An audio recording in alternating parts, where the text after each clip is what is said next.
Aming Diyos, kay buti mo mula pa noon hanggang ngayon at sa habang panahon sa bawat salinlahi katapatan mo ay naroon aming Diyos. Wala na ngang ibang Panginoon. Ang pag-ibig mo ay tunay at walang kapantay. Kapangyarihan mo'y walang katulad. Pupurihin ka ng lahat ng may buhay. Aming kay buti mo, yes Lord, mula pa noon hanggang ngayon at sa habang panahon sa bawat salinlahi katapatan mo ay naroon aming Diyos. Yes Lord, wala na ngang ibang Panginoon. Ang pag-ibig mo ay tunay at walang kapantay. Kapangyarihan mo'y walang katulad. Pupurihin ka ng lahat ng may buhay. Aming Diyos, kay buti mo mula pa noon hanggang ngayon at sa habang panahon sa bawat salinlahi katapatan mo ay naroon aming Diyos. Wala na ngang ibang Panginoon. Wala na ngang ibang Panginoon. Wala na ngang ibang Panginoon. Wala na ngang ibang Panginoon. Yes, Lord. Hallelujah. Hallelujah. Right.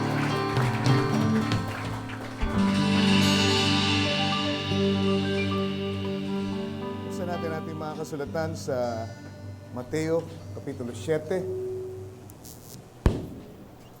Mula sa 7 hanggang 8.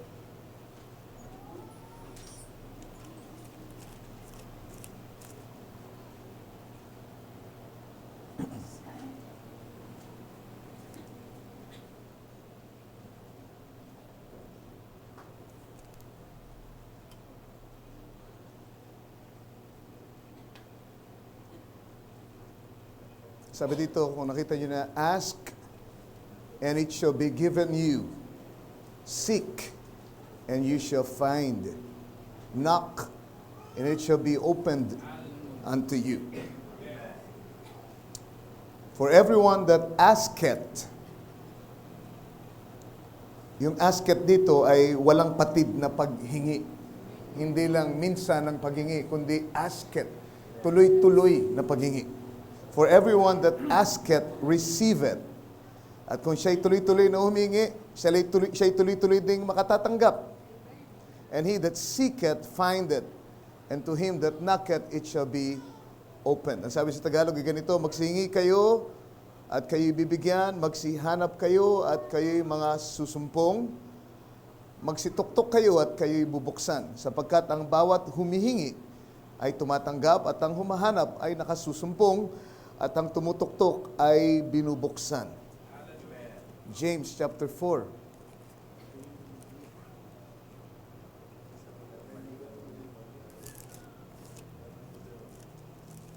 James chapter 4, 3. Ito ang pagkakasabi, Ye lust and have not. Ye kill and desire to have and cannot obtain.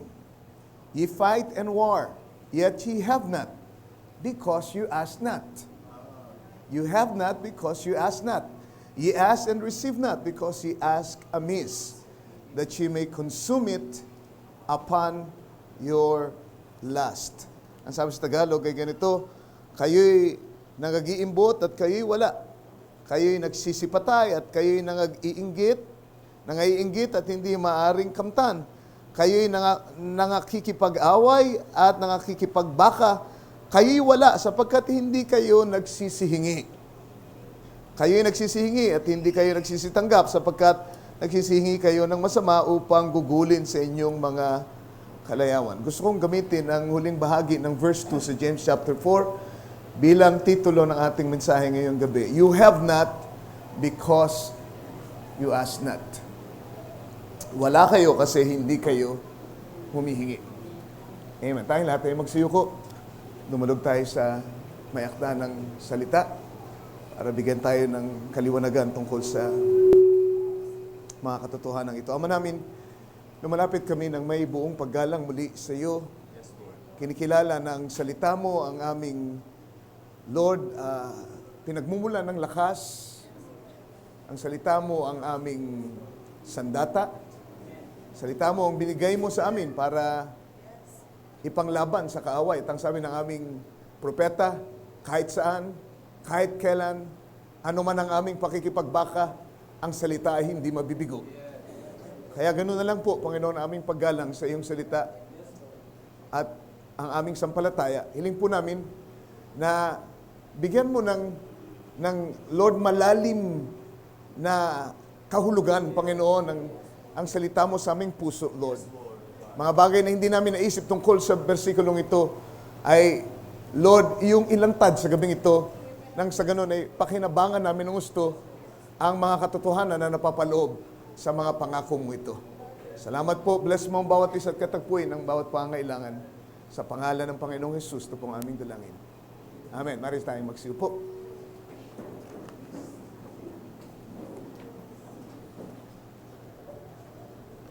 You have not because you ask not.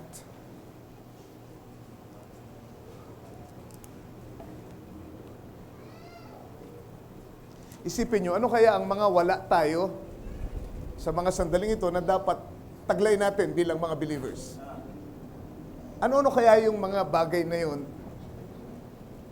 na ayon dito sa binasa nating kasulatan ay hindi natin taglay dahil lamang sa hindi natin hinihingi. Ibig sabihin, kung hiningi lang natin, sana hawak-hawak natin ngayong gabi.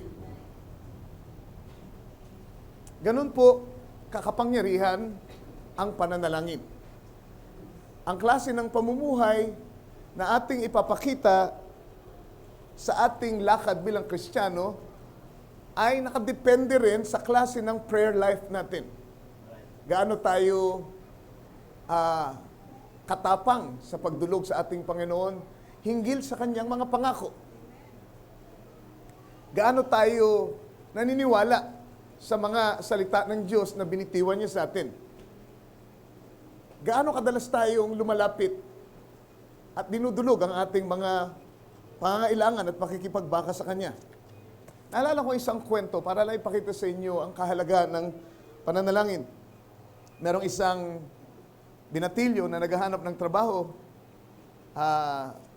di pa katagalan, at ang sabi nung kanyang nilapitan na foreman ng isang loggers crew. Ang kanilang kumpanya ay logger po sila. At nagtotroso yung kanilang kumpanya. At ang sabi nung foreman dun sa nag-a-apply ng trabaho, okay, sige, tingnan ko nga kung kaya mong ibuwal itong punong ito. Pakita mo sa akin sa pamamagitan ng palakol na hawak mo ngayon. At buong husay na ibinuwal nung lalaki yung punong kahoy. At dahil doon, na-impress po yung foreman at nang sabi, okay, sige, pwede ka na magsimula bukas. Hanga ako sa iyong kakayahan. At yun nga nangyari, nagsimula yung lalaki, kinabukasan, at dumating ang Lunes, natapos ang Lunes, dumating ang Martes, dumating ang Miyerkules. Pagdating ng Huwebes, ay dumating itong foreman at may daladalang payslip. Yung sweldo niya, inabot na sa kanya at sabi, o ito ng sweldo mo. At nagulat yung lalaking, sabi, bakit po sir? Akala ko ba, Biyernes kayo nagpapasweldo dito? Hindi, hanggang ngayon ka na lang. Kaya pinapasweldo na kita ngayon. At siya po yung nagulat dahil ano pong dahilan? Bakit po ako aalisin na samantalang ang sipag-sipag ko po? At kahit na po break time ay nagtatrabaho pa ako. Ako po unang dumarating, ako ang huling umaalis.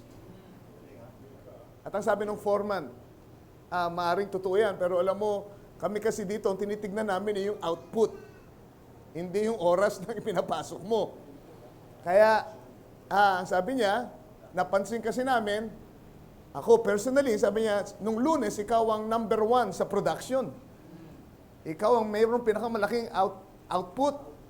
Pero, habang lumalaon ang araw, pagdating mo nitong araw na ito, Huwebes, ikaw na ang kulelat sa lahat.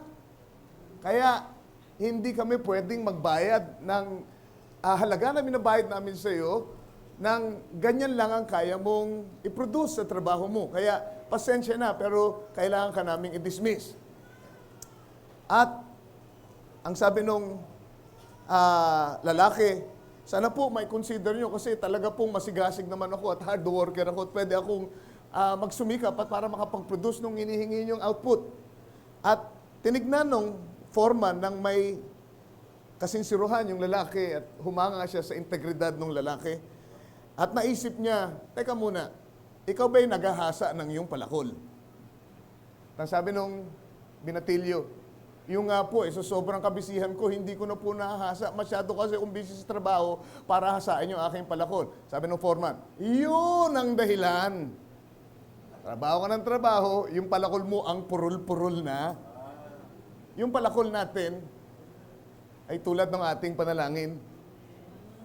Pagka hindi natin nahahasa, kahit gaano tayo kabisi, kahit anong pagsusumikap natin, kahit sipag-sipag natin, ang purul-purul naman ng ating dating. Wala tayong na-accomplish. Kaya, kung gusto niyo palaging nasa unahan, amen, maging matalas sa inyong relasyon sa ating Panginoon, hasain niyo palagi ang inyong palakon. Hasain niyo palagi ang inyong panalangin. Hallelujah. So tulungan tayo ng ating Panginoon because prayer, sa isang statement ng ating propeta, sabi, ang pinakamakapangyarihang sandata na ibinigay ng Diyos sa kamay ng isang believer. Dahil ito ay nakapagbabago kahit na ng kaisipan ng Diyos. Think of it now. Binabago nito ang mga bagay-bagay. At marami pang mga quotation na kung pwedeng sabihin sa inyo para ipaalala sa inyo kapangyarihan ng panalangin. Pero dito sa binasa natin kanina, malinaw na sinabi ng ating Panginoon na sa pamagitan ng kanyang salita na kayo ay wala dahil hindi kayo humihingi. So yung paghingi ay napaka-importante. Dahil yun ang susi para matanggap natin kung ano ang nararapat sa atin. Dito sa message na Elijah and Elisha, 1954. Sabi, now when they got down to the Jordan, time to cross over, he made the way. Then when he crossed over the stage of the Holy Ghost Church, he said, now, I want to ask you something. So what do you want? He said, that a double portion of your spirit come upon me. Si Elisha ay humiling kay Elijah, nabigyan siya ng double portion ng kanyang espiritu nung sila ay patawid na sa Jordan River. At ang sabi ng ating propeta, that's the way to ask for it. Don't be scared. Huwag kayong matakot na humingi. Huwag kayong magdalawang isip. Sabi nga ni James, huwag kayong humingi ng nag-aalinlangan. Iniisip nyo na kayo makatatanggap. Kung nag-aalinlangan kayong, kung mapagdalawang isip kayo, wala kayong matatanggap na anuman. Pag nakukulang kayo ng karunungan, ang sabi ni Santiago, humingi kayo doon sa pinagmumulan ng karunungan nang walang pag-aalinlangan. So sabi ng ating propeta, don't be scared, ask for the whole lot. Humingi kayo ng marami. Yun ang sinasabi niya. Jesus said, if you have not because you believe or ask not. You ask not because you believe not. Kaya hindi tayo humingi. Ang sinasabi dito ng ating propeta kasi hindi kayo naniniwala. Dahil kung naniniwala kayo, amen, sa paghingi nyo pa lamang ay pagkakaloob ni Lord ng pangailangan nyo, sana'y ang dami nyo nang hiningi. Isipin yung laking sampal nun sa mga believers, sa mga apostoles. Amen? Sa mga believers ng panahon ni James, para sabihin na ang dami nyong wala, ang dami nyong hindi ini-enjoy dahil lang sa hindi kayo humingi. So sabi niya, you have not because you ask not. You ask not because you believe not. Ask abundantly that your joys may be full. As a whole lot, gusto ni Lord na pag humingi kayo maramihan. Amen? Gusto niya na maganap ang inyong kagalakan. Amen? Kasi pag malaki ang inyong hiningi at natanggap niyo yung malaking hinihingi niyo, di ba, matindi rin ang kagalakan na matatanggap niyo. So sinasabi ni Lord, gusto ko masaya kayo. Gusto ko ganap ang inyong kagalakan. Kaya humingi kayo ng malaki. Huwag kayong mahiya. As a whole lot, God, just don't make me a little bit better. Make me all the way well. Huwag mo lang paigihin ang aking pakiramdam, Lord. Pagalingin mo ako ng gusto. Amen? Huwag mo lang pagalingin ang aking sakit, Lord. Bigyan mo ako ng kalusugan, amen, na sapat para makatulong doon sa ibang hindi magandang kalusugan. Don't just let me have enough religion to make myself miserable. Kill me out to sin that I can live in Christ. That's right. Huwag mo lang ako i-justify, huwag mo lang ako i-sanctify. I-baptize mo ako ng Holy Spirit. Pero huwag lang yun, puspusin mo ako ng Holy Spirit. Huwag lang yun, i-adapt mo ako, Lord. At sakdalin mo ako sa pamamagitan ng iyong banal na Espiritu. Patayin mo ako sa dati kong pagkatao. Yan ang sabi ng ating propeta, huwag kayo humingi ng maliit. Humingi kayo ng malaki. Humingi kayo ng God-sized prayer. Diba? Nung nakaraang linggo, in-emphasize ko kung gaano kaliit ang kaaway sa atin bilang mga believers. Na kailangan natin itong tignan pababa. Kailangan natin yukuin para makita kung saan siya naroon. Ganon siya kaliit. Pero sa pananalangin, makatutulong nyo na maalala kung gaano kalaki ang Diyos. Gaano siya kadakila, gaano siya mapagmahal, gaano siya katapat, gaano siya kayaman, gaano kakapangyarihan. Hallelujah. So remember that, pag humingi kayo, amen, ask God-sized prayer. Naiinsulto si Lord pagka maliliit lang ang hinihingi nyo. Hindi siya natutuwa na kayo'y mga anak niya tapos hindi kayo humihingi sa Kanya. Amen? Pagka anak nyo, panay ang hingi sa inyo at ang lalaki ng hinihingi, ibig sabihin ang laki ng tiwala sa inyo. Pag yung anak nyo hindi humihingi sa inyo, alam niya kuripot kayo. At mahirap kayong magbigay. At wala kayong maibibigay marahil. Alam niya, nila ang kapasidad nyo. Pero kung anak nyo, sige ang hingi sa inyo kasi nakaranas na siyang mabigyan. Kilala niya kayo. Amen. Di ba, malaking kagalakan sa atin yung anak natin ay may tiwala sa atin at hingi ng hingi sa atin? Praise the Lord. Ewan ko sa inyo, pero sa akin, amen, look at it that way. Diba? Praise the Lord. Pag nanghihingi sa akin anak ko, ibig sabihin may tiwala siya na meron akong magagawa doon sa kanyang problema. Diba? Matakot kayo pagka hindi na nagsasalita yung anak nyo, baka sa iba na yung humihingi. Diba? Baka sa ibang tao na yan naghahanap ng solusyon. Baka sa ibang tao na yan naghahanap ng atensyon. Baka sa ibang tao na yan naghahanap ng pag-ibig. Diba? Make sure you make yourself available para sa inyong mga anak. Kaya kayo na riyan para maging provider sa kanila. Amen, yan ay maliit na larawan ng ating Diyos. Yan ay ulitin mo ng bilyong-bilyong ulit, ganyan ang ating Diyos sa atin. Kaya siya narito para mag-provide ng lahat ng pangangailangan natin. Hindi mo pwedeng ubusin ang kanyang biyaya. Hindi mo pwedeng ubusin ang kanyang pagmamahal at pagmamalasakit. Hindi mo pwedeng bawasan ang kanyang kapangyarihan. Amen. At habang nilalapitan mo siya, lalo siyang ginaganahang magbigay at tumulong sa iyo. At lalo siya nagiging proud, lalong nalululhati ang kanyang pangalan, lalong nadadakila ang kanyang katapatan. Kaya huwag kayong mahiyang lumapit sa Kanya at humingi ng malaki. Alright. Isang makapangyarihang paraan ng paglapit kay Lord at pananalangin ay alam niyo kung ano? Ang pagpapaalala sa Kanya ng Kanyang mga pangako. Makinig kayo sa akin. Pag nanalangin kayo, huwag niyo ipanalangin ang inyong problema at suliranin at pakikipagbaka. Ang ipanalangin niyo ay mga pangako niya.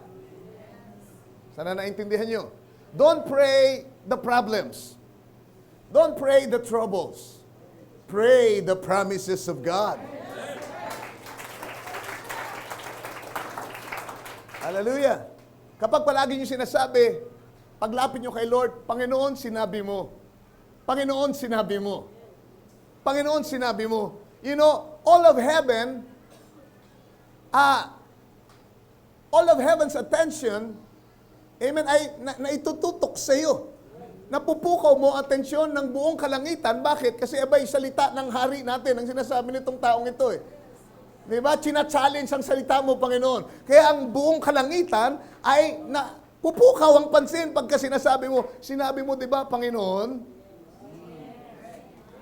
Hindi maaari hindi siya makinig kasi siya ay inilalagay, amen, sa isang pagsubok dahil may pangako siyang binitawan.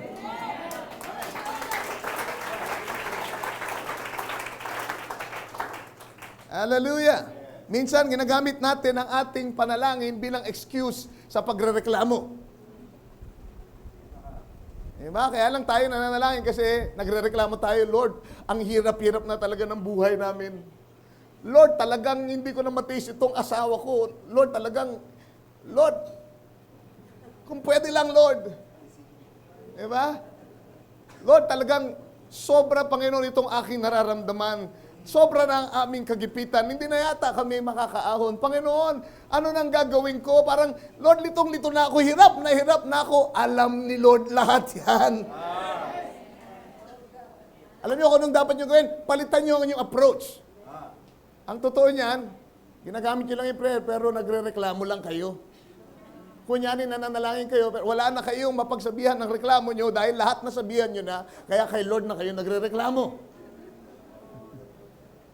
Baguhin niyo yung approach. Imbis na sabihin niyo kung ano yung problema niyo at pakikipagbaka niyo, imbis na sabihin niyo kung ano yung mga kahirapan na dinadanas niyo at sakit na nararanasan niyo, kirot na nararamdaman niyo, amen, maghanap kayo ng pangako niya sa salita niya na maaari niyong tayuan at sabihin mo, Panginoon, hindi ba sabi mo? Panginoon, na iyo ipagkakaloob lahat ng aking hihingin kung ako ay mananalangin ng may pananampalataya. Hindi ba sinabi mo, Panginoon, pupunan mo lahat ng aking pangailangan ayon sa iyong kayamanan kay Kristo Jesus? Panginoon, hindi ba sinabi mo na ako ay hindi ako mangungutang, ako hihiram? Oy, hindi, mali. Pareho pala yun. Hindi ako mangungutang, ako lang ang magpapahiram. Hindi ako magiging buntot, kundi palaging ulo. Hindi ba sinabi mo, maaari kong gawin ang lahat ng bagay sa pamamagitan mo? Imbis na sabihin mo, hindi ko na kaya, grabe itong pakikipagbaka ko, Lord. Grabe ang hirap, Lord. Sa umaga pa lang, nararamdaman ko na, Lord, ang bigat ng aking dibdib. Sabihin mo, Lord, di ba sabi mo, sa pamamagitan mo, I can do all things? Hindi ba sinabi mo, I am more than a conqueror? Amen. Pagka naging gawin nyo na yan, hindi ba sabi mo, Lord? Hindi ba sabi mo, Lord? Hindi ba sabi mo, Lord? Amen. Magiging gawin ni Lord na sagutin ang iyong mga panalangin kasi obligado siya sa kanyang salita.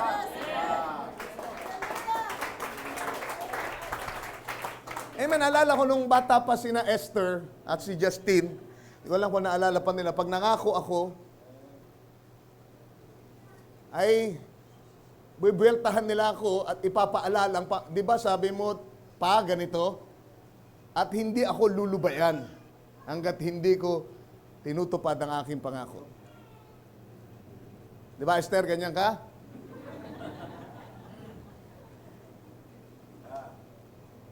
Kasi nagbitiw ka ng pangako eh.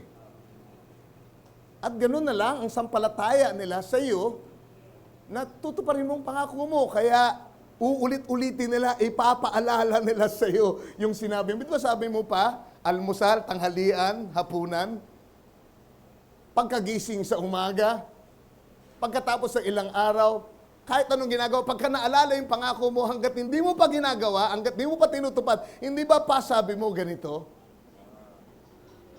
Okay?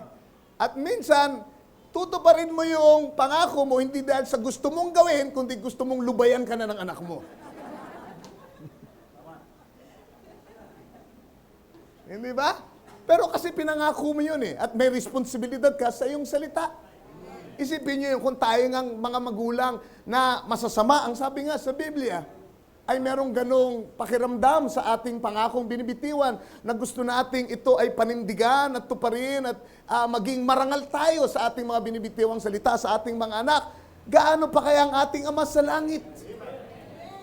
Na kanyang pananagutan lahat ng pangako na binitiwan niya sa inyo.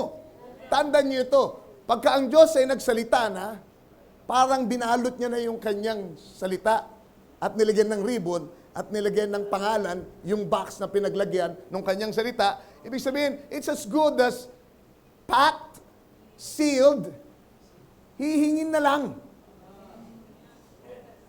Pinangako na niya binalot na niya yun. May ribbon na, nilagyan niya na ng pangalan.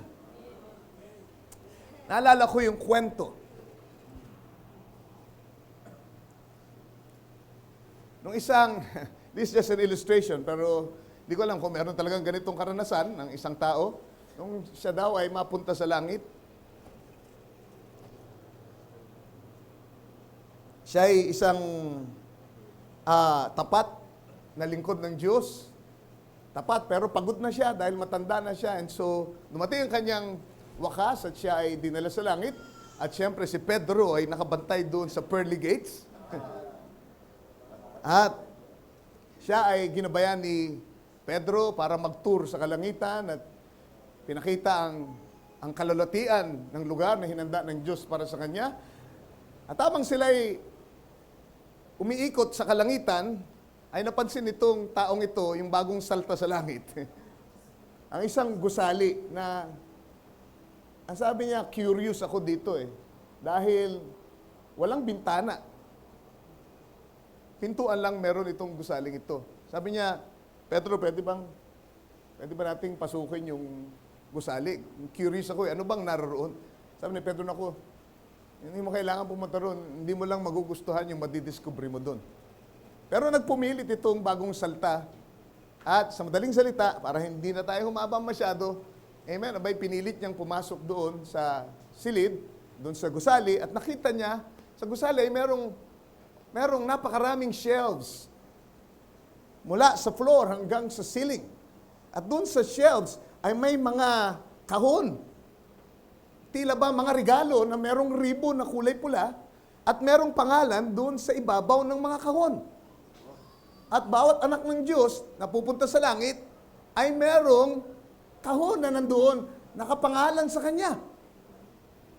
At ang sabi niya, ibig sabihin yan, San Pedro, meron akong ganyan.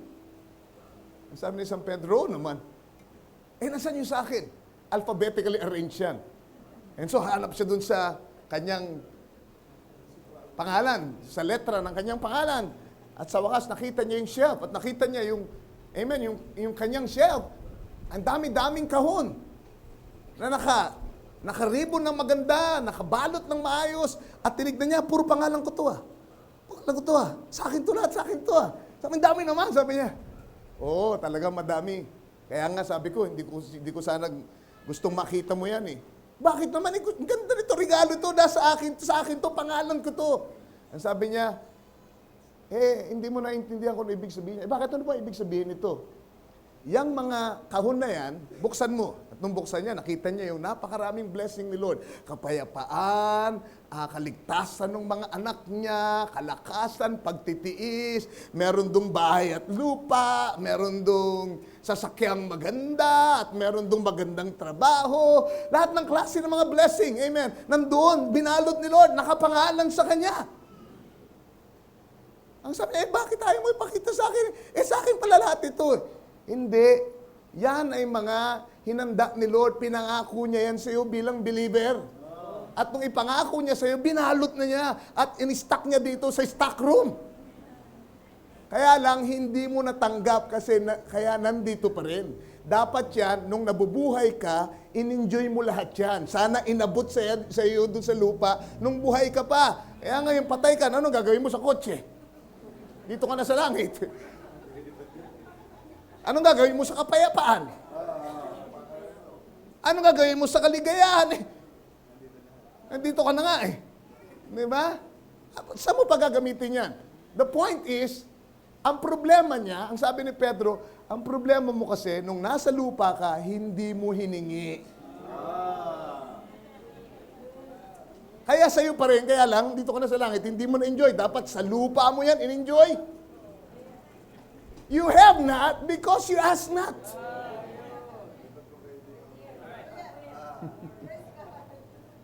Praise the Lord. You see, napakarami niyang nilaan sa atin. Napakarami niyang pinangako. Kung isa-isahin natin, napakarami. Ang tanong ko, hiningi niyo na ba yun? Praise the Lord. Amen. Anin mo ang isang building na puro regalo para sa iyo, may pangalan ka pagdating mo sa langit. Samantalang, pwede mong enjoy yun habang nandito ka sa ibabaw ng lupa. Ito yung sabi ng kasulatan.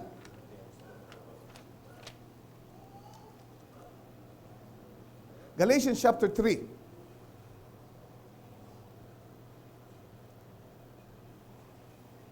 Now to Abraham and his seed were the promises made. Tingnan niyo ito, mayroon daw mga pangakong ginawa kay Abraham at sa kanyang binhi. He saith not, and to seeds as of many, but as of one. And to thy seed which is Christ.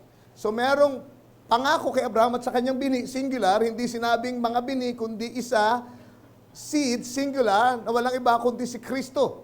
Alright? Yung pangako pala kay Abraham, ay pangako kay Kristo Jesus. Hindi lang pangako kay Abraham at sa kanyang natural seed, which is the people of Israel, kundi ito ay patungkol kay Kristo Jesus as singular seed. Okay, saan na nasusundan niya ako? At sabi sa verse 17, and this I say, that the covenant that was confirmed before of God in Christ, the law which was 430 years after, cannot disannul, that it should make the promise of non-effect. Ang sinasabi dito ni Pablo sa mga taga-Galatia, nung palang mangako ang Diyos kay Abraham, nangako na rin siya sa inyo bago pa dumating ang batas.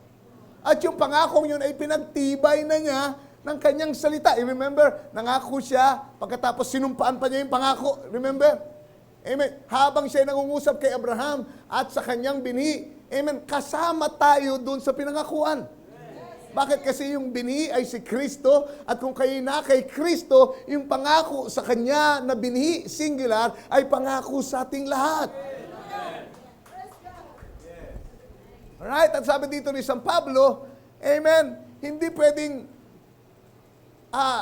alisin ng bisa noon ng mga batas na dumating pagkatapos na pagtibay na ni Lord ang kanyang pangako sa inyo. In other words, it's as good as packed, sealed, and ready to be delivered. Handa na yon. Ano na lang ang kailangan? Paghingi.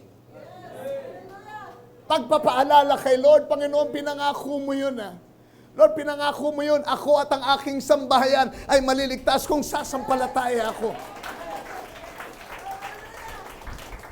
Amen. Kung nasa gitna kayo ng matinding pagsubok, tila ba hindi nyo naintindihan bakit nangyayari sa inyo at ikaw ay natutuksong, ma-discourage at manlumo. Amen. Dapat ipaalala mo sa Kanya, hindi ba sinabi mo, Panginoon, na all things work together for good to them that love you?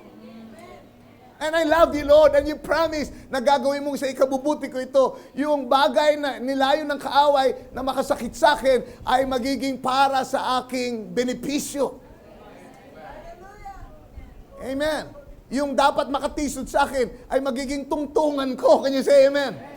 You promised that, Lord.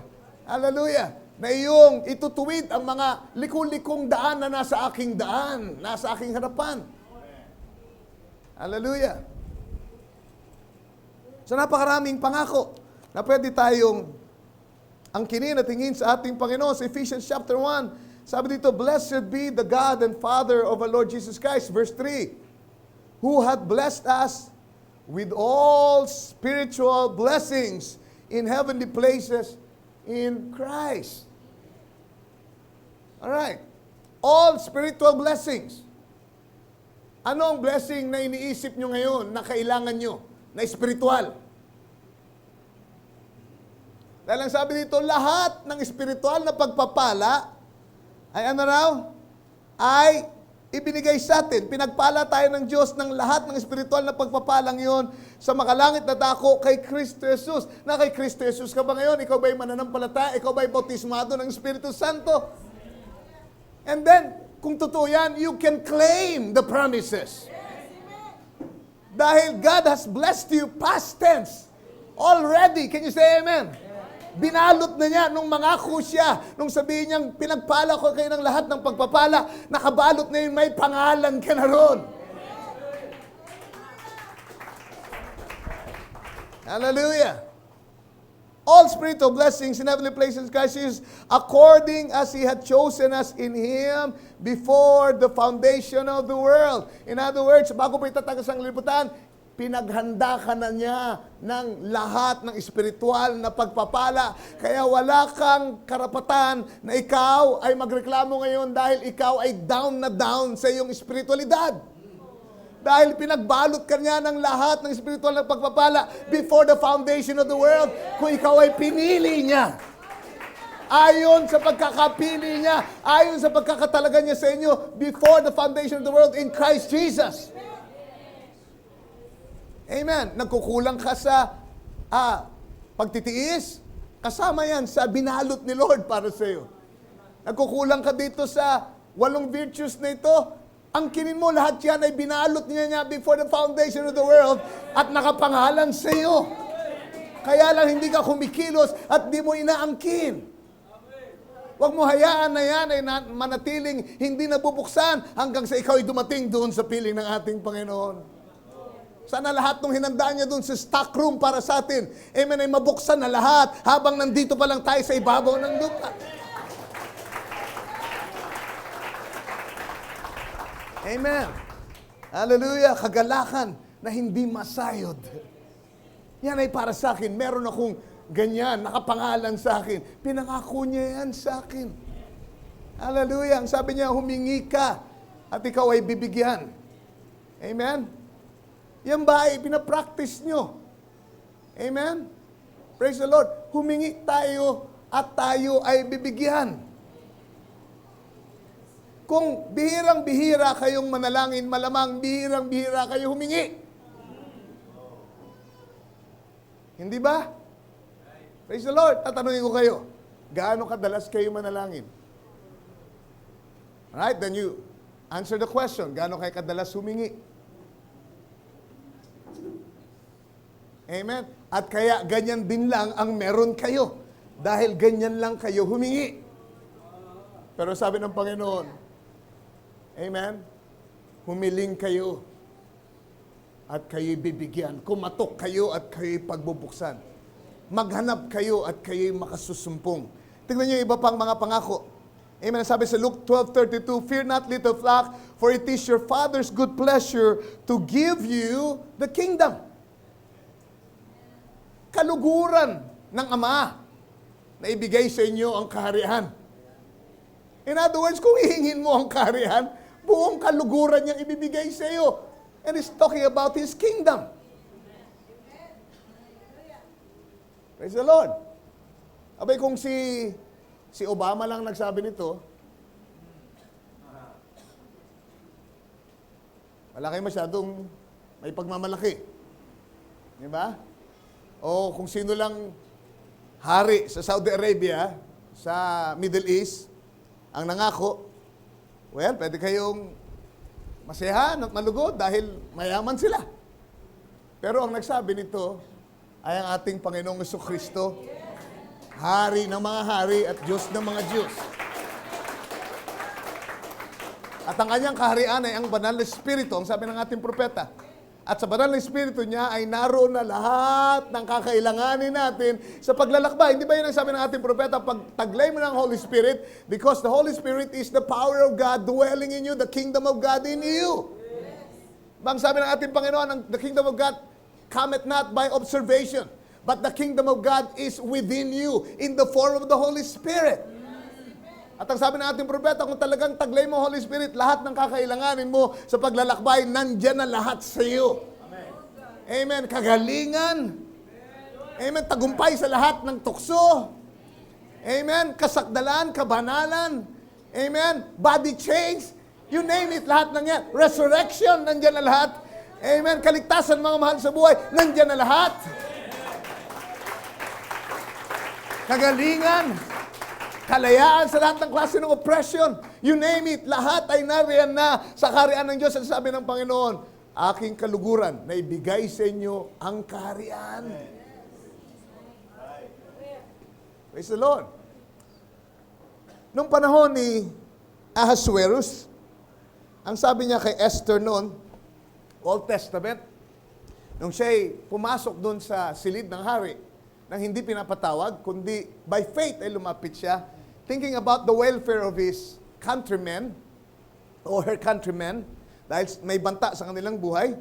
Sabi niya, if I die, I die. If I perish, I perish.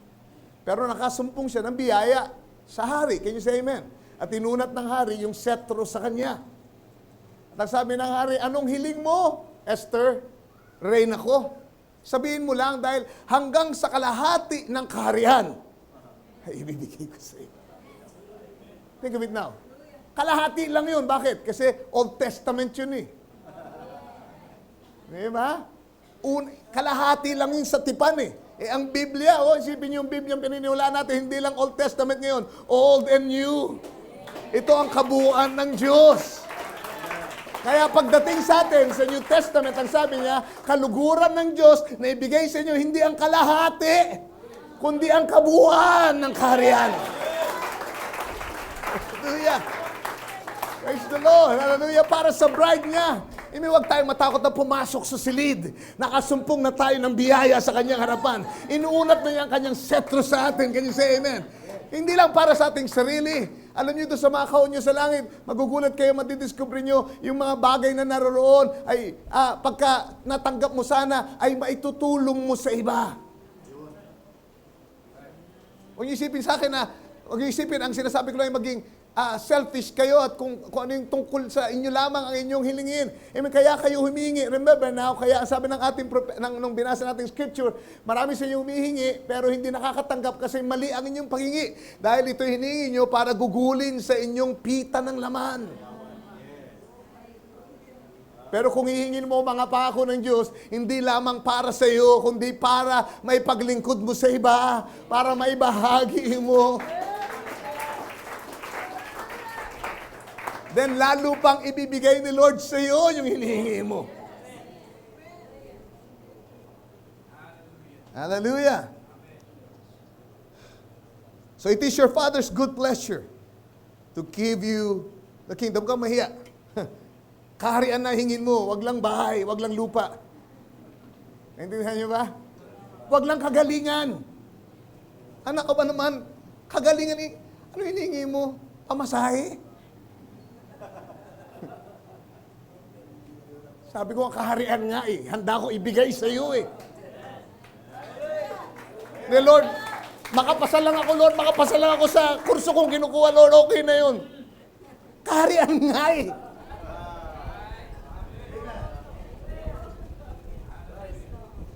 Praise the Lord. Sometimes kaya tayo hindi makahingi ng malaki kasi yung pansarili lang natin ang iniintindi natin. Hallelujah! Kasi alam natin kapasidad natin at yun lang iniisip natin. Yung kakayanin nating enjoyin sa ating sarili. Kaya hindi tayo makahingi ng malaki.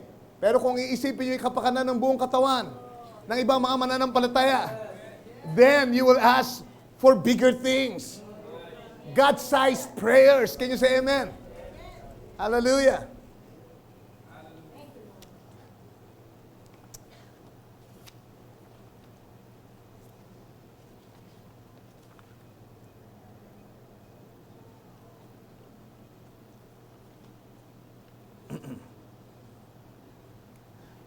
Dito sa 2 Kings chapter 13,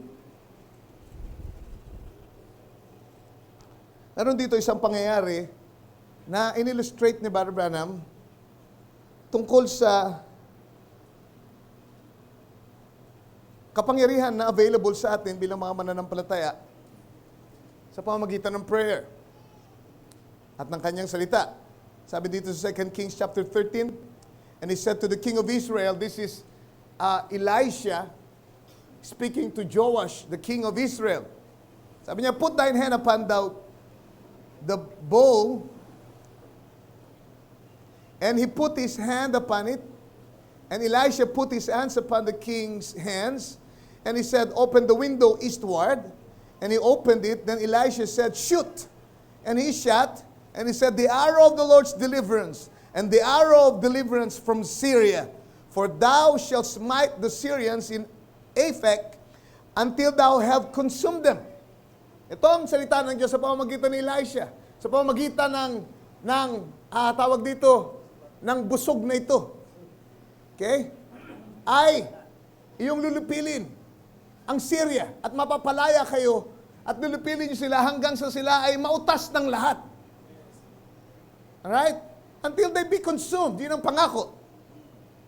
And then, ang ginawa ni Joash dito sa verse 18, and he said, take the arrows, sabi ni Elisha, and he took them, and he said unto the king of Israel, smite upon the ground. And he smote thrice. 1, 2. Kinuha niya yung palaso. Alright? At hinampas niya ng 3 beses doon sa lupa. At ang sabi dito, he smite upon the ground and he smote thrice and stayed. At pagkatapos ay tumigil siya, pagkatapos siyang ihampas ng 3 beses. Verse 19, and the man of God was wroth with him. Nagalit si Elisha and said, thou shouldest have smitten 5 or 6 times. Then hadst thou smitten Syria till thou hadst consumed it. Whereas now thou shalt smite Syria but thrice. Ang sabi ni Barnabas na may ganito. Ulitin natin yung ating binasang quote kanina. Sabi niya, doon sa Elijah and Elisha,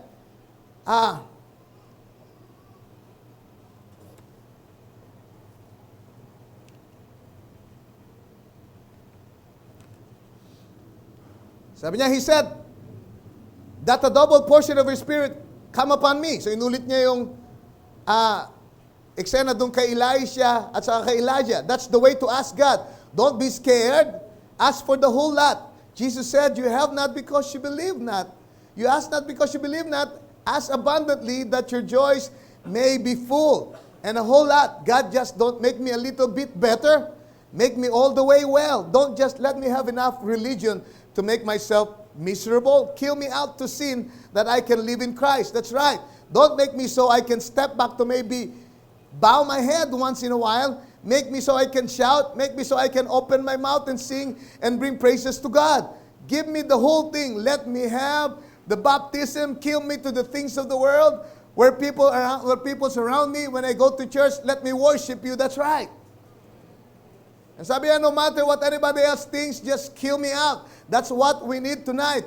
It's a Jordan experience. Is that right? Many of us was like the school of prophets. Stand over on the other side of the hill, looking up, let's cross the river tonight. So sinasabi niya dito, amen, dapat humingi tayo at i-maximize natin kung ano yung available sa atin. Yun ang sinasabi ni Elisha kay Joash.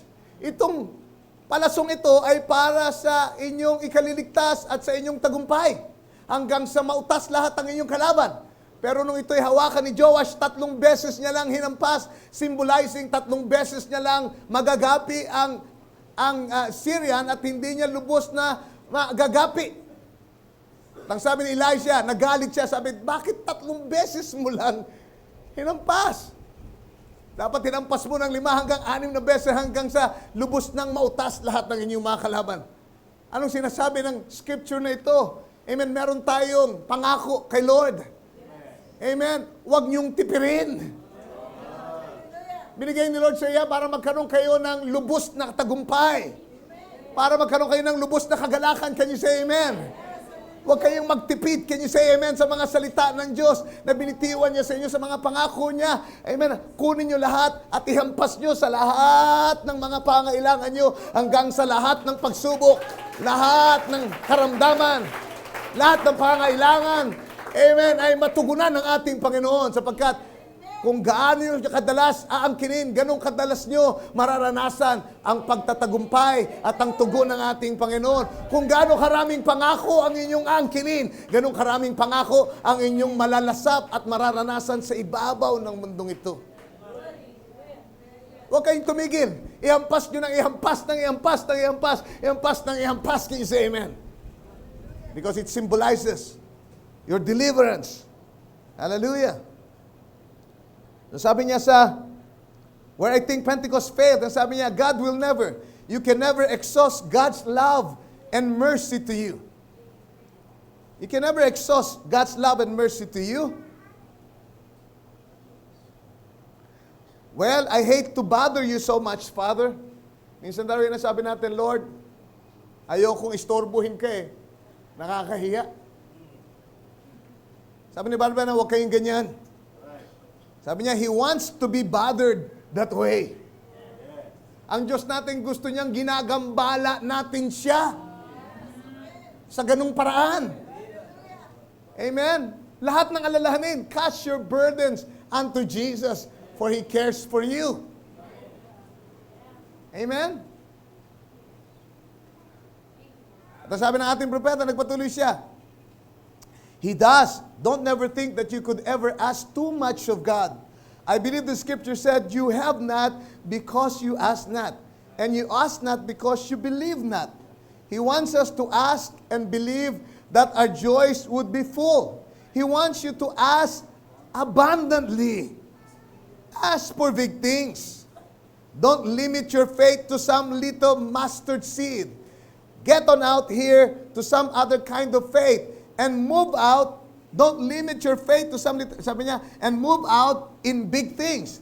As big things is just as easy to receive as little things. Yung malalaking bagay, singdali din lang niya matanggap tulad ng maliliit kung hihingin mo sa Kanya. Huwag mo isipin, malaki na ito eh, mahirap na itong matanggap. Hindi, kapareho lang yan pag hihingi mo kay Lord.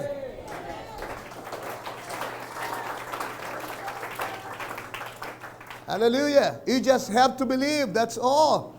And you've got faith. Just know exactly how to use it and it will be all right. You can put it right to work and it will be fine. Sabi niya, could you imagine God's love and power and beneficiaries for you? Could you imagine a little bitty fish about that long way out here in the middle of the ocean say, now wait a minute, I better consider this thing. I better drink of this water sparingly, because I might run out someday. A little fish about that big in the middle of this ocean out here? Well, that could easily be done. More easier than you could ask too much of God. He's the inexhaustible fountain of life.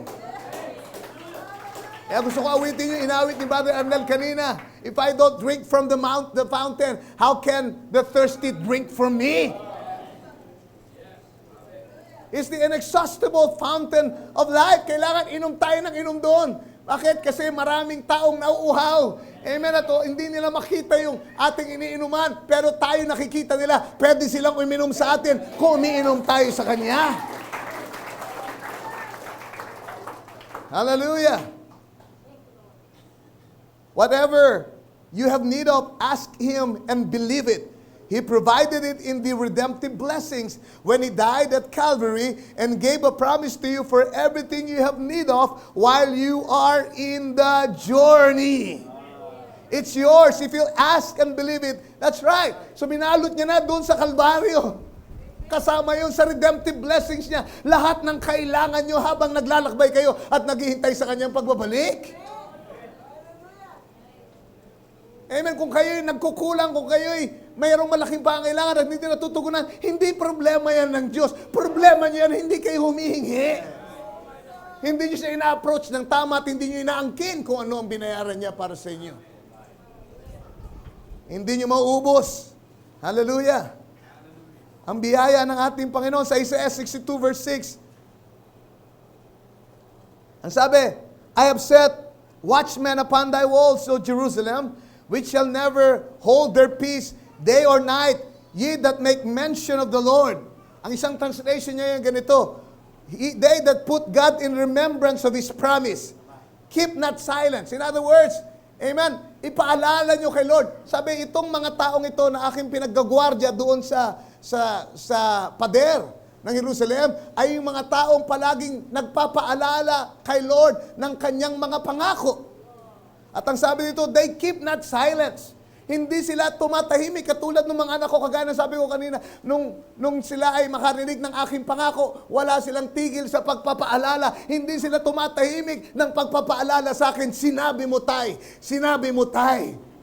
At ang sabi ganun itong mga taong ito, yun ang nilagay niyang bantay, yung hindi tumatahimik sa pagpapaalala kay Lord.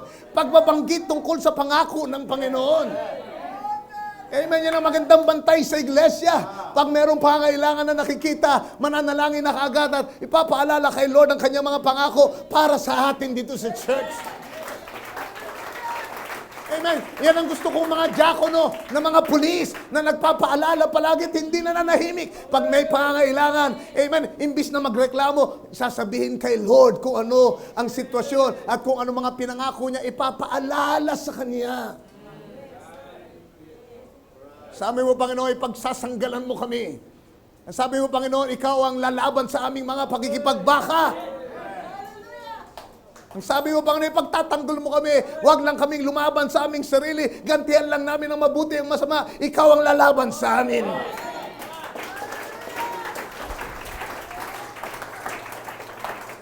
Sabi mo, pagagalingin mo ang aming mga karamdaman.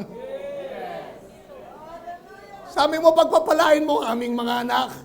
Aming mga anak ay magiging makapangyarihan sa lupain. Praise the Lord. Kagaya ng sabi ko minsan, wag niyo lang panalangin na sana makatapos ang aking anak sa trabaho. Sana panalangin niyo, sana magtagumpay siya sa kanyang career. At ang Diyos ay gumamit sa kanyang buhay to make a difference in this world. Hindi lang siya makaraos sa kanyang eskwela, kundi siya ay kumita ng limpak-limpak. Hindi para gugulin sa kanyang sarili, kundi para itulong sa misyon. Tulong sa... Hallelujah! Maging blessing siya sa church natin. Amen. Kapag patayo siya ng mga iglesia, mag-sponsor siya ng mga evangelist, mga misyonero para, amen, isugo sa iba't ibang bahagi ng daigdig. Amen. Napakaliit nung gusto mo lang matapos yung anak mo. Ang liit ng pangarap mo. Amen. Lord, gawin mo milyonaryo kung kailangan. Amen. Hindi kayo kumbinsido? Sabi ko sa inyo, kailangan humingi kayo ng malaki kung tama ang inyong intensyon. Amen. Panginoon, pagpalain mo ang aking negosyo, alam mo kung anong intensyon ko. Kasi kung tamang intensyon mo at layunin mo, amen, pagpapalain niya ng gusto yung negosyo mong yan. Kung hindi lang yung sarili mong iniisip mo, tignan mo kundi pagpalain ng Diyos, buksan niya ang durungawan ng langit. Hindi ba sinabi niya yon? Tignan niyo, kung di niya buksan ang durungawan ng langit, nagbuhos siya ng papapala, na sukat wala kayong paglagyan, walang silid. Paalala niyo sa kanya yung ngayong gabi, hindi ba sinabi mo yan, Lord?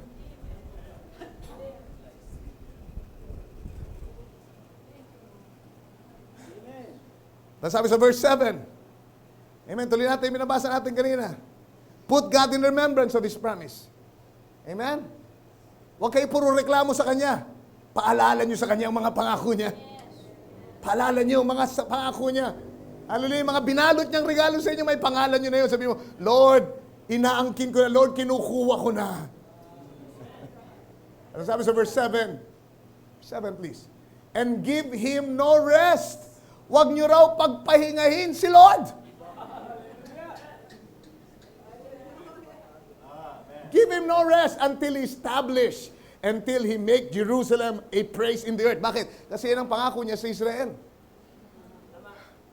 At sabi ng propeta doon sa mga Israelita, huwag niyo siyang pagpahingahin, kulitin niyo siya, in other words. Praise the Lord, kayo mag-alala, hindi na pupuyat si Lord. May sabi baka sumakit ang ulo, Ray, this oras ng gabi, Brother Ray, si Lord. Sabi ni, hindi nga yan kumukurap, hindi nga yan inaantok. Hindi nga naiidlip yan eh. Kaya huwag niyo siyang pagpahingahin. Hallelujah, sa pagpapaalala sa kanya ng kanyang mga pangako. Praise the Lord, hallelujah.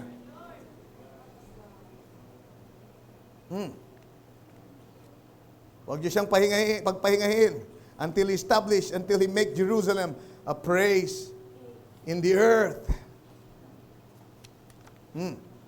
Praise the Lord. Naalala ko yung isang bata as I close now.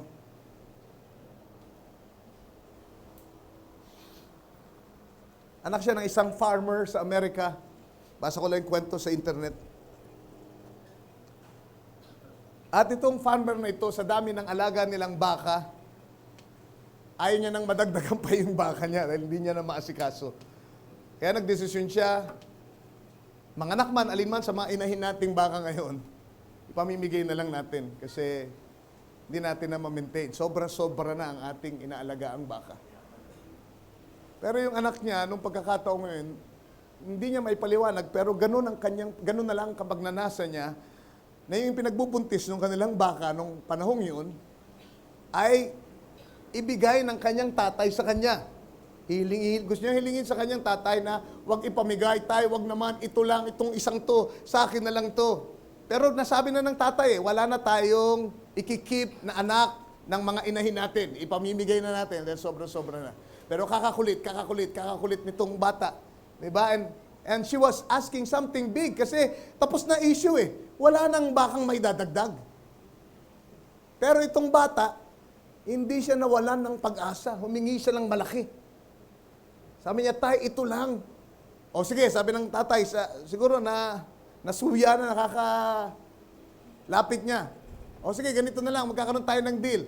Pagka yung bakang yan ay lumabas na kulay itim, sige, bibigay ko sa iyo, aalagaan mo, ikikip natin.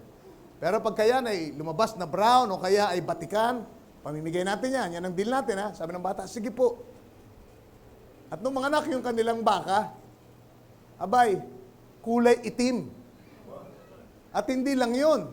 Doon sa kanyang ulo, nakita ko pa yung litrato, sana pala kinuha ko.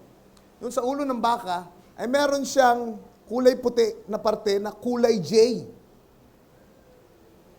At yung pangalan ng bata na humingi ng bakang yun ay Jamie. Kaya nung ginawa ng Panginoon, hindi niya lang binigay yung malaking hinihingi ng bata, tiniyak pa niya na, amen, walang magkakamali na mag-isip na sa kanila yung bakang yun dahil nilagay niya na yung initial nung bata na humiling sa kanya nung baka. Kulay, letter J doon sa ulo ng baka na itim na itim. Ano yun? That child asked for something big. At yun ay binigay ni Lord sa kanya dahil yun ang kanyang sampalataya. Nanalangin siya sa ating Panginoon. Nag-pray siya, Lord, gawin mong itim ito. Amen? At para i-honor ang kanyang pananampalataya, tinatakan pa niya ng pangalan niya yung bakang binigay sa kanya.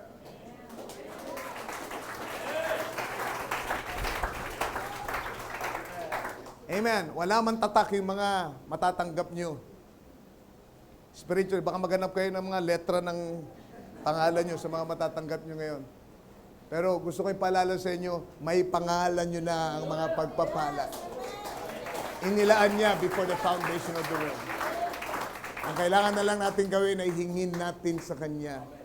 At huwag nating isipin, baka maubusan si Lord, baka matuyuan siya. Baka sobra na yung aking hinihingi.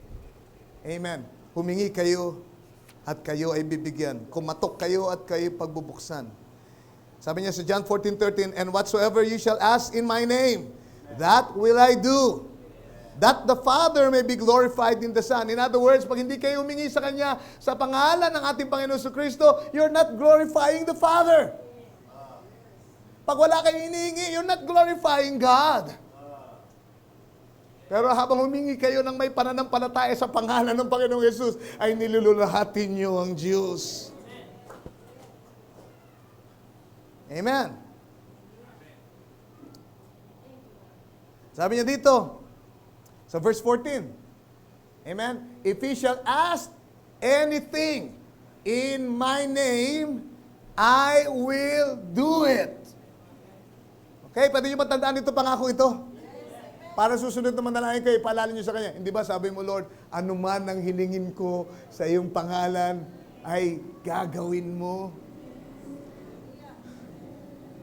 Sabi niyo sa Matthew 21, verse 21, Jesus answers and said unto them, verily I say unto you, if ye have faith and doubt not, ye shall not only do this which is done to the fig tree. Alam niyo yung natuyong fig tree? But also, if ye shall say unto this mountain, be thou removed, and be thou cast into the sea, it shall be done. And all things na naman, naintindihan niyo ba yung all things? All things, whatsoever, naintindihan niyo ba yung whatsoever? Ye shall ask in prayer, believing, ye shall receive. As John 16:23 hanggang 24. And in that day you shall ask me nothing. Verily, verily, I say unto you, whatsoever you shall ask the Father in my name, He will give it to you. Meron siya sinasabi dito, that day. And that day will be the rapture day, I believe. Yun yung panahon na dadalhin niya na tayo doon sa piling niya. Pagdating ng araw na yun, wala na kayong hihilingin sa akin. Ano ba kailangan niyo hilingin sa akin? Nandun na kayo. Amen? Pero ang sabi niya, habang nandito kayo, ito yung sinasabi niya dito sa John 16. Amen? Verily, verily, I say unto you, whatsoever you shall ask the Father in my name, He will give it to you. Verse 24, hanggang ngayon, hitherto have ye asked nothing in my name. Hanggang ngayon, wala pa rin kayo hinihingi sa akin, sa aking pangalan. Ano ba naman kayo? Nagre-reklamo na si Lord dito, hanggang ngayon, hindi pa kayo humihingi.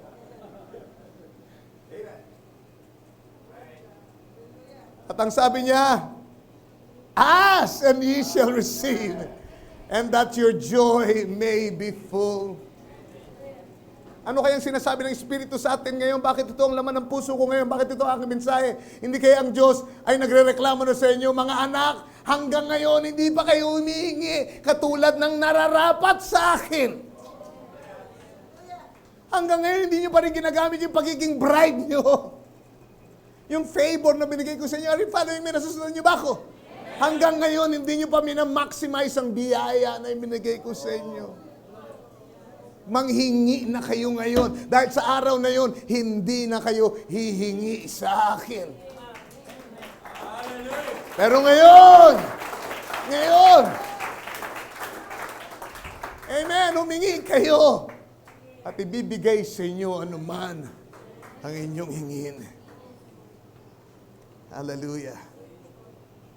Tayo lahat tayo mo ko. Ama namin, Father, sana marami akong lengguwahe na alam, Panginoon, para ihayag ko ang laman ng aking puso. Sa iba't ibang kaparahanan, but Father, alam mo, ang pagnanasa ko na ito ay iukit, ikintal sa pag-iisip ng mga kapatiran na naririto, Lord. Paalala, gisingin sila na maraming mga bagay hindi namin enjoy dahil lang sa hindi namin hihingi. Alala ko minsan, Panginoon, nung ikaw ay tumingin sa kabukiran, nakita mo na, Lord, namumuti na sa pagkahinog ang mga trigo. Sabi ng mga disipulos, Lord, handa nang anihin ang mga trigo pero walang mga manggagawa, walang mga taga-ani, Lord. Ang sabi mo, Panginoon, sa kanila, hingin nyo sa Panginoon ng bukirin. Panginoon ng pag-aani, na siya ay magsugo sa inyo ng mga taga-ani. Father, alam mo kung anong kailangan? Pero inutusan mo sila na manalangin at humingi sa iyo.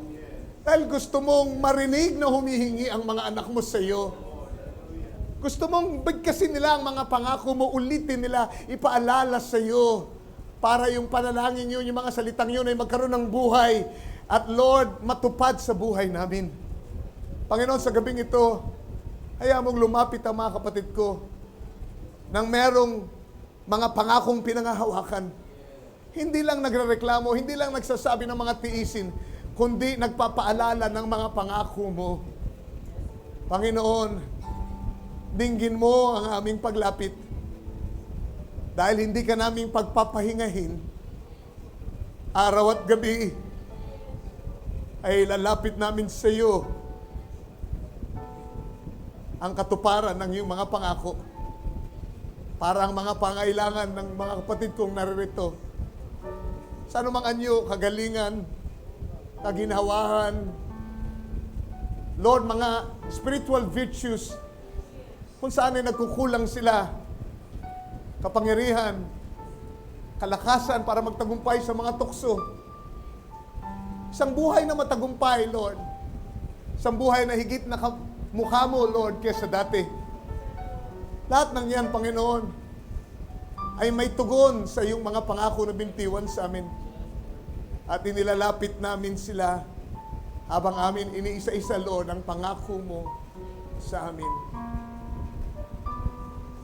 Sabi mo, hindi mo kakalimutan, Lord, ang iyong mga anak.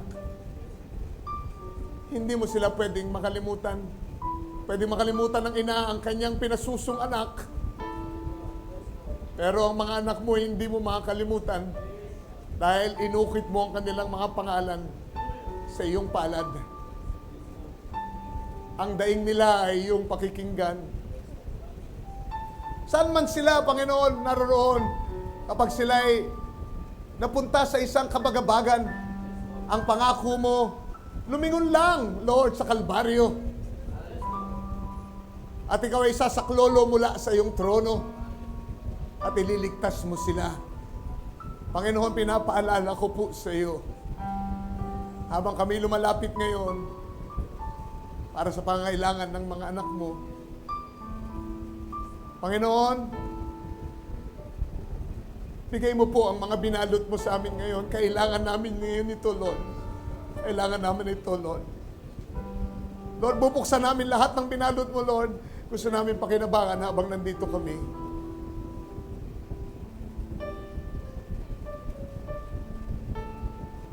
Pagarian mo po ang puso ng bawat isa even as we pray tonight. In the name of the Lord Jesus Christ. Amen. Mananalangin tayo sa ating mga requests. Yes, Lord.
Thank you, Lord Jesus. Salamat po, Panginoon. Lalahanin mo ang iyong mga pangako sa amin. Salamat, Panginoong Jesus. Salamat po, Panginoong Jesus. Amen. Sabi mo, pag-uunahin ka namin, dadagdag mo lahat ng mga bagay na ito sa amin. Ibibigay namin ang nararapat para sa iyo. Ibabalik mo ito, Panginoon, ng siksik, liglig, at umaapaw. Yan ay pangako mo, Panginoong Jesus. Yan ay amin pong inuulit sa iyo at inaangkin ngayong gabi. Lahat ng hinanda mo, lahat ng patungkol sa buhay, ang sabi mo, ay binigay mo sa amin bilang mga pinili mo. Salamat po, Panginoong Jesus. Salamat po, Panginoong Jesus. Sambahin ka. Yan ang gusto kong hilingin kay Brother Ernel na samahan tayo sa pag-awit nung awitin kanina na inawit niya. Hallelujah. Drink from that fountain, the inexhaustible fountain of love, of life, an inexhaustible resource. Let us draw from that fountain tonight. Hallelujah. Yes. We honor you, Father. Sure that I don't realize the keys I have from the Lord to unlock His kingdom to others round, to give love and restore. But I find so many things in life make me weak and cloud up my way. I can be the strength that I should be to those who are looking my way. We have the keys, remember If now. I don't draw from the fountain, and it's thirsty there for me. If I don't keep my eyes on Jesus Christ, then the blind will never see. To lead someone from far away, I need to walk close to Him each day.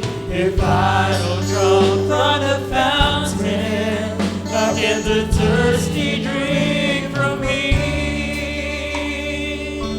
Tayo natin tumayo, inawit natin. To be a witness, we are called to be alive, a pure, refreshing water of hope to a world that's never right. If there's a hungry heart who needs to be filled with the love that is put in my soul, let me always be available, so the rivers of mercy can flow. If I don't draw from the fountain, how can the thirsty drink from me? If I don't keep my eyes on Jesus Christ, then the blind will never see. To lead someone from far away, I need to walk close to Him each day. If I don't draw from the fountain, how can the thirsty drink from me? Lord, Holy Spirit, Lord, to me. Lord, to me. Holy Spirit, Lord, to me. Oh yes, Lord. If I could draw from the fountain, Even as we ask, how let the could river thirsty flow. drink Let the Holy from Spirit me? flow, Father. If I don't keep my eyes on Jesus Christ, then the blind will never see. come from far away and to walk close to Him each day. If I don't know on a fountain, Yes, Father. how can the thirsty drink from me? Yes, oh God. Hallelujah. Fountain, how can the thirsty drink from me?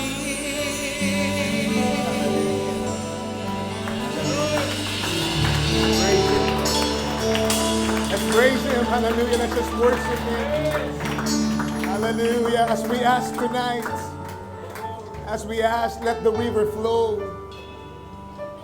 Let the Holy Spirit flow, Father. Hindi lang para sa akin. Hindi lang para sa amin, para sa mga tao na sa paligid namin, Panginoon. Inaangkin namin ang mga pangako mo ngayong gabi. Hindi lang para sa mga magulang, kundi para sa mga anak. Hindi lang para sa amin bilang mga believers na mananampalataya, kundi para sa mga mahal namin sa buhay na hindi pa sumasampalataya. Flow through us, Holy Spirit.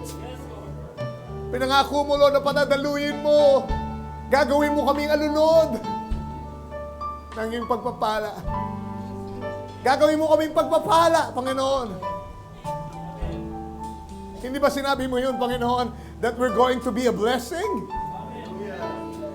At lahat ng aming hawakan ay pagpapalain mo.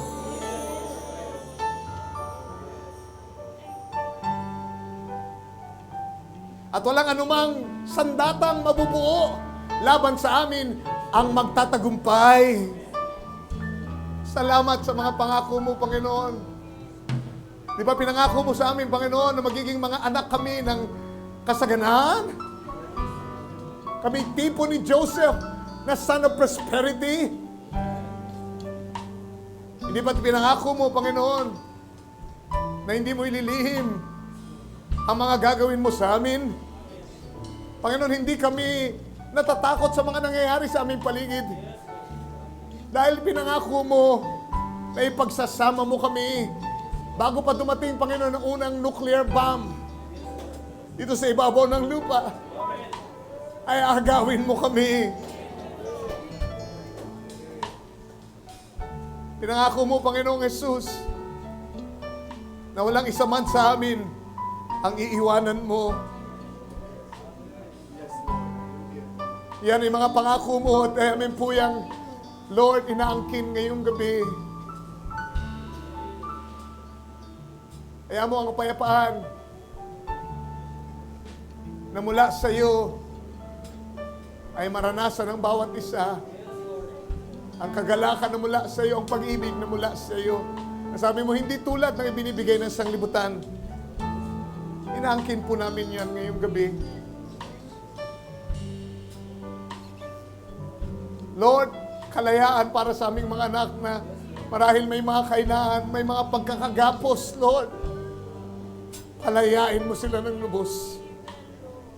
Maraming salamat, Panginoong Jesus.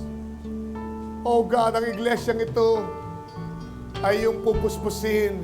Iglesyang ito, Panginoon, ay yung papahintulot, Panginoon, gumawa ng mga kababalaghan sa huling panahon. Pinangako mo yun, Panginoon. Mamamalas, Panginoon, ay katlong hatak ng iyong pagkilos sa iyong nobya. Sa buhay namin, inaangkin namin yan, Lord. Salamat po. Salamat po. Purihin ka, dagdagan mo ang aming pananampalataya. Tulungan mo kami humingi ng mas malaki kaysa sa kaya naming hingin ngayon, Panginoon. Para sa iyong kapurihan. In Jesus Christ. Gusto kong tawagin si Brother Joshua para pa na panalangin bilang pagtatapos ngayong gabi. Brother Joshua Valio, please. Thank you for your love and mercy, Lord. Yes.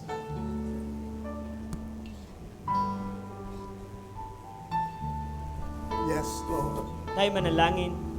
Salamat muli, Panginoon, dahil may mga ganitong pangangaral para sa amin, Panginoon. Tunay nga po, Panginoon, na sinabi mo, Panginoon, na love is corrective, Lord. Salamat sa mga mga blessing na mensaheng ganito, Lord, na tinutuwid mo kami, tinatama mo kami, Panginoon. Salamat, Lord. Lord, ang sabi mo, Lord, hindi naghihirap na buhay, kundi abundant life, Panginoon. Kaya, Lord, yun ang aming hiling, abundant life para sa amin, Lord. Lord, kung ang sanlibutan ito ay, Lord, nagkakasiya, Lord, dahil sa kayamanan nila, Lord, alam namin na abundant life ang ibibigay mo rin sa amin, Lord, para, Lord, mas lalo ka naming mabigyan ng kapurihan sa aming buhay. Lord, napakabuti mo para sa amin, Lord, para magkaroon ng mga mensaheng ganito, Lord. Salamat, Lord, sa pagpapagal ng aming pastor. Alam mo yun, Panginoon. At Lord, naniniwala kaming ibibless mo siya, Panginoon, ng abundant, Lord. Kaya, Panginoon, salamat po, Panginoon. Lord, kung alam nang namin, Lord, na minsan iniisip namin, napakalayo mo, Panginoon. Pero Lord, ginagaya ka lang ng mga bagay, ng mga technology, Lord, na, Panginoon, tulad ng isang cellphone, Panginoon, na tumawag sa isang lugar, na napapaalam kung ano ang karanasan na nangyayari, kung ano ang nangyayari sa kanilang buhay. Pero Lord, isang tawag lang namin sa'yo, tutugon ka na agad, Lord. Salamat, Panginoon. Dahil may ganong pangako, Panginoon, na pag ang aming pangangailangan ay ibibigay mo sa lahat, Lord. Lord, salamat, Panginoon, dahil napakabiyaya mo sa amin, Panginoon. Kaya, Lord, itong pag-ahalap, Lord, itong ambience na to, itong atmosphere dito sa Lord, ay naway madala namin, Panginoon. At Lord, may share namin, maging overflowing, Panginoon, sa ibang tao na aming makakasalamuha, Panginoon, sa araw-araw naming buhay. Kaya muli, Panginoon, ang pag-iingat mo sa bawat isa, Lord, yun ay pangako mo, Panginoon. Kaya Lord, salamat, tayo pong salamat. Sa'yo po mauwi ang lahat ng bagay. Sa pangalan po ng aming Panginoong Jesucristo. Amen and amen. God bless you. Palagyan natin, Panginoon. Flow through me, Holy Spirit. Flow through me. Flow through me, Holy Spirit. Flow through me. If I don't draw from the fountain, how can the thirsty drink from me? If I don't keep my eyes on Jesus Christ, then the blind will never see. To lead someone from far away, I need to walk close to Him each day. If I don't draw from the fountain, thirsty drink from me.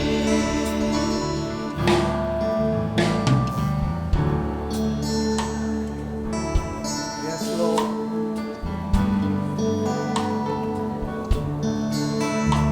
To unlock His kingdom, to wander around, to heal, love, and restore. So many things in life making me out of